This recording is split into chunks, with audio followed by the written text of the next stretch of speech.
ریاض آریان جو ہے ان کی اپنی سٹیٹمنٹ ہے جو کہ بہت خطرناک ہے کہ وہاں پر ایئرپورٹ کے قریب ہمیں معلومات موصول ہوئیں کہ کچھ بلڈنگز میں جہاں سے وہ کانوائے گزرنا تھا پاکستانیوں کا، وہاں پر دھماکہ خیز مواد جو ہے وہ موجود ہے، بم ہیں، اور یہ اس بات کی جو ہے وہ خوف ہے کہ شاید پاکستان کے وفد کو نشانہ بنایا جا سکے۔ It all makes perfect sense کہ اگر اس طرح کے معاملات اچانک جو ہے وہ ابھرے اور اس طرح کے مسائل نظر آئے تو بہترین کسی بھی باشعور شخص کے لیے بہترین حرکت یہی ہوگی کہ وہ وہاں سے اس خطرے کو اوائڈ کرے اور واپس پاکستان آ جائے، اور ویسا ہی ہوا۔ پاکستان کے جو اسپیشل ریپرزینٹیٹیو ہیں محمد صادق، انہوں نے بھی اس حوالے سے ٹویٹ کی، اس کا لنک بھی آپ کو ڈسکرپشن میں ملے گا۔ ذبیح اللہ مجاہد کی ٹویٹ کا بھی لنک میں ڈسکرپشن میں ڈالوں گا، اور ہنا بٹ کی ٹویٹ کا بھی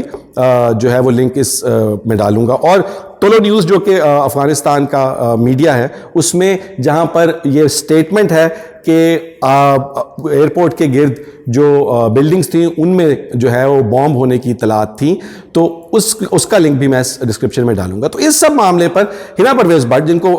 ہم جانتے ہیں کہ پچھلے کچھ عرصے سے ہماری بات چیت بھی ہے ان سے، مگر پچھلے کچھ عرصے سے ہم دیکھتے ہیں کہ وہ کنٹروورسی کریٹ کر کے خبروں میں آنے کی کوشش کرتی ہیں۔ ایک انتہائی خطرناک بیان انہوں نے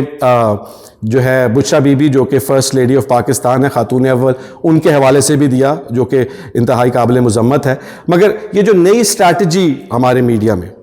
سیاستدانوں میں لائم لائٹ میں آنے کے لیے، میڈیا میں اجاگر ہونے کے لیے، کنٹروورسی کریٹ کرنے کے لیے جو جی میں آئے وہ کہہ دینے کی ہے، اس کے حوالے سے بات بنیادی طور پہ میں کرنا چاہتا ہوں کہ ہمارے سماجی رویے اور ہمارے سیاسی رویے کس جانب جا رہے ہیں۔ ہم نے کہاں پر وہ لائن، وہ لکیر ڈرا کرنی ہے جہاں پر ہمارے سیاسی مفادات ختم ہوں اور قومی مفادات کی بات کی جائے۔ بنیادی طور پہ ہنا پرویز بٹ یہ کہہ رہی ہیں اس ٹویٹ میں کہ عمران خان اور پی ٹی آئی حکومت کی وجہ سے پاکستان کی تضحیک ہوئی، بلکہ حقیقت دراصل یہ ہے کہ انہوں نے جس طرح سے جو ٹویٹ کی حالات کے برعکس، حقائق کے برعکس، اور یہ کہا کہ پاکستان کی تذلیل ہوئی، کیا آپ کا خیال ہے بھارت میں اس ٹویٹ کو نہیں دیکھا جائے گا؟ وہ اس کو ایکسپلائٹ نہیں کریں گے؟ تو کیا بنیادی طور پر پاکستان کی ساکھ کو نقصان پی ٹی آئی یا عمران خان نے اس پرٹیکولر موقع پر جو ہے زیادہ نقصان کیا کہ ہنا بٹ کی ٹویٹ نے اس طرح سے کیا؟ یہ کہاں پر کس وقت تک پاکستان میں سیاستدان ملکی مفاد کو داؤ پر لگا کر اپنی سیاست چمکانے کے لیے، اپنے آپ کو پاپولر کرنے کے لیے، میڈیا لائم لائٹ میں آنے کے لیے اس طرح کے بیانات، اس طرح کی ٹویٹس کر کے ملک کی ساکھ کو نقصان پہنچاتے رہیں گے؟ ان کی اکاؤنٹیبلٹی کون کرے گا؟ ان کی اکاؤنٹیبلٹی ہم کریں گے یا ان کی اکاؤنٹیبلٹی اپوزنگ پارٹی یا حکومتی پارٹی کرے گی؟ وہ تو سیدھا سیدھا سیاسی کلیش لگے گا۔ جیسا کہ میں نے پچھلی اپنی ویڈیو میں بھی کہا تھا کہ بنیادی ذمہ داری اس پارٹی کے ووٹرز کی ہے کہ وہ اپنی پارٹی کے سیاسی لیڈران کو اکاؤنٹیبل ٹھہرائے، آپ کی ہے۔ مگر ہم دیکھتے ہیں کہ ہنا پرویز بٹ کی وہ جو ٹویٹ ہے اس کے نیچے لائکس دیکھیے، بغیر جانے کے کابل میں افغانستان کی کیا صورتحال ہے، بغیر جانے حقائق کیا ہیں، ہم بھیڑ بکریوں کی طرح ان کے پیچھے لگ کے اپنے سیاسی لیڈران کے پیچھے، میرے خیال ہے ہزاروں میں لائکس ہیں، ہزاروں میں ری ٹویٹس ہیں، بغیر کسی حقیقت کو جانے، اور یہ سب کچھ کر کے ہم بنیادی طور پہ کر کیا رہے ہیں؟ اپنے ملک کی ساکھ کو نقصان پہنچا رہے ہیں۔ اور یہ صرف ہنا بٹ یا پی ایم ایل این نہیں ہے، آپ دیکھتے ہیں کہ اب جا کر جیسے 2-2.5 سال کے بعد اب کسی بھی حکومت کو دیکھیں، چاہے وہ مسلم لیگ نون ہو، پی پی پی ہو، پی ٹی آئی ہو،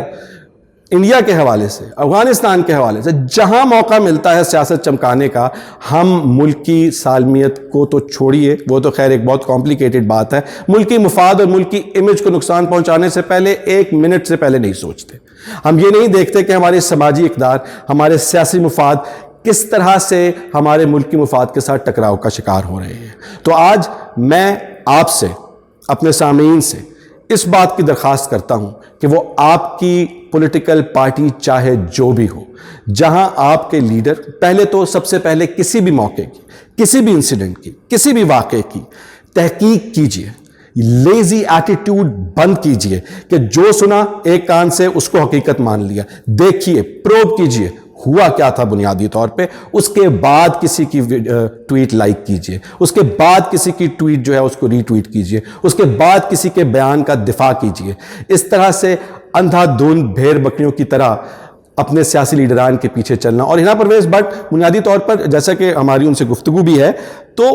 اس طرح کے معاملات ابھی ریسنٹلی ہوئے, میرا خیال ہے شاید کوئی نیا مشیر انہوں نے اس طرح کا جو ہے وہ ہائر کیا ہے جنہوں نے ان کو یہ راستہ دکھایا کہ کنٹروورسی کریٹ کیجئے. مگر اس ویڈیو کے توسط سے میں ہنا سے بھی بات کرنا چاہوں گا کہ آپ بے شک لائم لائٹ میں آنے کے لیے بات کیجیے, آپ کے پاس اتنا سب کچھ ہے, حکومت کا چینی کا سکینڈل, حکومت کا آٹے کا سکینڈل, بجلی, جو سب کچھ آپ پہلے نیریٹو, کیا وہ کم ہے کہ ملک کی ساکھ کی کاسٹ پہ آپ اپنی سیاست کو چمکانا چاہتے ہیں؟